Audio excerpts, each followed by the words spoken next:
China poses the single greatest geopolitical threat to the United States over the next century. And I think we need a comprehensive strategy, very much like Ronald Reagan had during the Cold War to take on the Soviet Union. We need the same sort of comprehensive strategy to take on communist China. I do think a lot of people's eyes are opening up. And just like Ronald Reagan, you go back to the Cold War, there is power in clarity. You know, I was 10 when Reagan became president. I remember he came in and he referred to the Soviet Union as an evil empire. He said Marxism, Leninism will end up on the ash heap of history. When asked, what's your strategy in the Cold War, he said, very simple, we win, they lose. And most notably, he stood before the Brandenburg Gate and he said, Mr. Gorbachev, tear down this wall.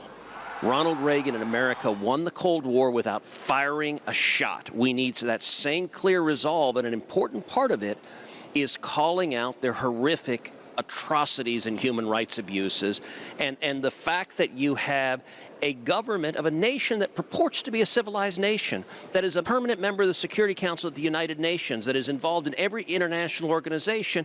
They ought to bow their heads in shame as long as they're carrying out practices like forced organ harvesting. So there is power in sunlight and truth for exposing their evil practices, and I'm going to keep fighting to do that as I have for 13 years.